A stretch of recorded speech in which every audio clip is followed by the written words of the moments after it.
Assalamualaikum warahmatullahi wabarakatuh. Perkenalkan nama saya Nanbofu Ramanesa Suryadi dengan NIM C2401221017 dari kelompok 4A Fisiologi Hewan Air dengan asisten praktikum Kak Berlian. Nah, di sini saya akan menjelaskan tentang laju pengosongan lambung. Nah, apa sih laju pengosongan lambung itu? Nah, laju pengosongan lambung adalah proses pencernaan yang terjadi di dalam lambung.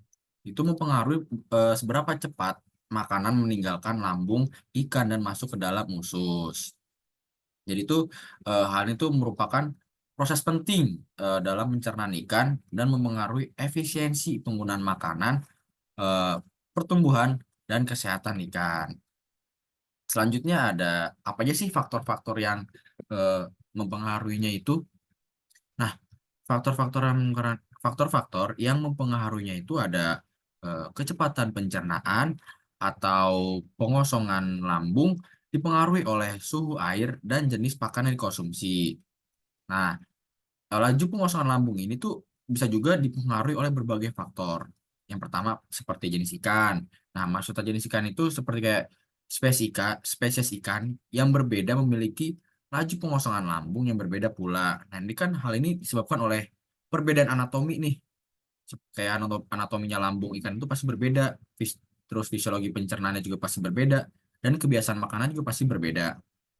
Nah, biasanya tuh ikan karnivora itu memiliki laju pengosongan yang lebih cepat daripada ikan herbivora.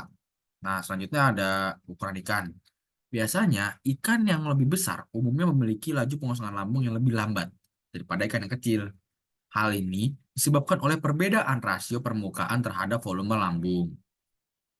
Selanjutnya ada jenis pakan. Nah, jenis pakan yang dikonsumsi ikan itu dapat mempengaruhi pengosongan isi lambung. Biasanya itu pakan yang mudah dicerna umumnya dikosongkan dari lambung lebih cepat daripada pakan yang sulit dicerna. Selanjutnya ada suhu air. Nah, maksudnya suhu air itu gimana sih? Nah, suhu air yang lebih tinggi umumnya itu dapat meningkatkan laju pengosongan lambung. Hal ini disebabkan oleh peningkatan aktivitas enzim si pencernaan tersebut. Dan yang lima itu udah aktivitas ikan. Biasanya tuh ikan yang lebih aktif umumnya memiliki laju pengosongan lambung yang lebih cepat daripada ikan yang kurang aktif. Hal ini juga pasti disebabkan oleh peningkatan kebutuhan energi. Jadi kan semakin ikan ini cepat bergerak, pasti energinya memakan energi yang sangat banyak gitu. Sehingga pengosongan lambung lebih cepat. Dan faktor-faktor lain juga bisa seperti pH, air, salinitas, dan stres. Nah, selanjutnya ada faktor yang mempengaruhi penurunan bobot isi lambung. Faktor yang mempengaruhi penurunan bobot isi material lambung. Yang pertama ada penyakit, kedua kualitas pakan, ketiga lingkungan, yang keempat fisiologi ikan. Nah, apa aja sih dampak penurunan bobot isi material lambung pada ikan? Itu bisa yang pertama itu bisa penurunan efisiensi penggunaan makanan. Ikan yang memiliki bobot isi material lambung yang rendah akan menggunakan makanan secara kurang efisien. Nah, hal ini dapat menyebabkan ikan itu kekurangan energi dan nutrisi sehingga pertumbuhannya melambat. Yang kedua ada penurunan kondisi kesehatan. Penurunan bobot isi material lambung pada ikan dapat menyebabkan berbagai masalah kesehatan seperti penurunan sistem kekebalan tubuh, anemia pada ikan, dan penyakit pencernaan. Terus yang terakhir ada meningkatnya kematian. Ikan yang memiliki bobot isi material lambungnya rendah lebih rentan nih terhadap kematian. Nah, selanjutnya ada hubungan antar bobot material, isi lambung, bobot lambung, dan nilai ISC. Sebenarnya tuh semakin besar proporsi isi lambung dibandingkan dengan ukuran keseluruhan lambung, dan juga semakin efektif ikan dalam mengisi lambungnya dengan makanan atau semakin besar kebutuhan makanan ikan tersebut. Dan kalau kita bandingkan antara perlakuan ukuran ikan berbeda dan unsur berbeda, ikan besar itu cenderung memiliki lambung yang lebih besar dan kapasitas pencernaan yang lebih besar. Dan ikan kecil memiliki lambung yang lebih kecil dan kapasitas pencernaan yang lebih terbatas. Suhu rendah itu memperlambat proses metabolisme pada ikan, mengakibatkan laju pengosongan lambung yang lebih lambat karena pencernaan menjadi lebih lambat pada suhu yang lebih rendah. Kalau di suhu tinggi, itu meningkatkan laju metabolisme pada ikan yang dapat mengakibatkan pencernaan yang lebih cepat dan laju pengosongan lambung yang lebih cepat. Baik, selanjutnya saya akan menjelaskan tentang pencernaan pakan secara in vivo dan in vitro. Pertama-tama saya akan menjelaskan tentang pengertian terlebih dahulu. Pencernaan dapat diukur dengan dua cara nih. Ada in vivo dan in vitro.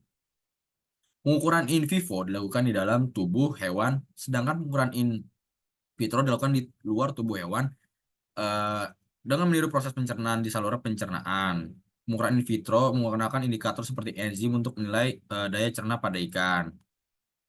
Nah, akan tetapi saya akan menjelaskan terlebih dahulu apa itu pencernaan pakan. Jadi pencernaan pakan itu adalah proses di mana makanan dipecah menjadi molekul-molekul kecil yang dapat diserap oleh tubuh ikan. Nah, proses ini tuh penting untuk menyediakan energi dan nutrisi yang dibutuhkan ikan untuk pertumbuhan, reproduksi, dan pemeliharaan kesehatan. Eh, Kalau secara keuntungannya, eh, si in si in vivo ini keuntungannya itu dia memberikan gambaran yang paling akurat tentang kecernaan pakan pada ikan karena dilakukan dalam kondisi yang realistis. Akan tetapi pasti ada kekurangannya dong. Nah, kekurangan di in vivo ini itu memerlukan waktu dan sumber daya yang lebih banyak dibandingkan metode in vitro yang dapat juga menimbulkan stres pada ikan. Nah, eh, selanjutnya saya akan menjelaskan kecernaan pakan secara in vitro. Nah, kecernaan pakan secara in vitro itu kan tadi dilakukan di luar tubuh ikan, biasa di dalam tabung reaksi atau wadah lainnya. Nah, keuntungan dari metode kecernaan pakan in vitro ini tuh lebih cepat karena juga lebih cepat, lebih murah dan lebih mudah dilakukan dibandingkan si metode in vivo. Dan untuk kekurangannya, metode in vitro ini itu tidak memberikan gambaran yang sedetail metode in vivo tentang kecernaan pakan pada ikan karena dilakukan dalam kondisi yang tidak realistis seperti begitu. Selanjutnya saya akan menjelaskan tentang faktor-faktor yang mempengaruhi pencernaan pakan secara in vivo dan in vitro pada ikan. Yang pertama itu ada eh, pakan ya. Nah, pakan. Yang pertama itu kita jelaskan jenis. Ya seperti jenis pakan, pelet, tepung, panalami itu memiliki tingkat pencernaan yang berbeda-beda.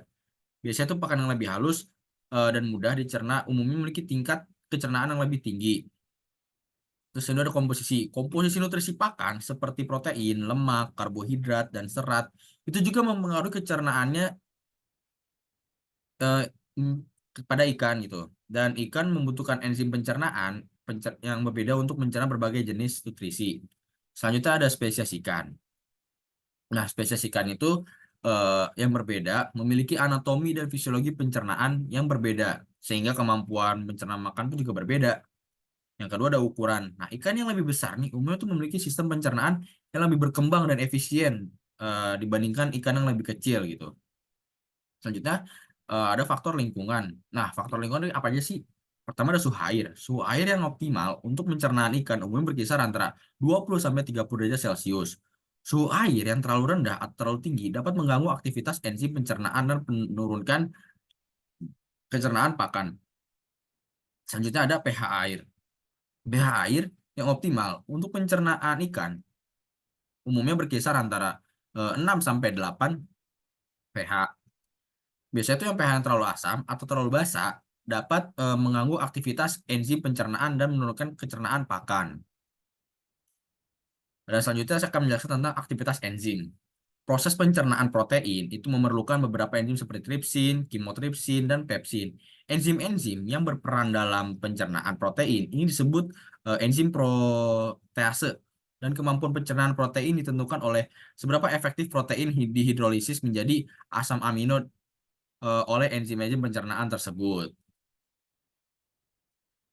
Berikut eh, penjelasan saya tentang dua materi ini. Dan ini saya menggunakan daftar pustaka dan saya sudah santumkan. Kurang lebihnya mohon maaf. Wassalamualaikum warahmatullahi wabarakatuh.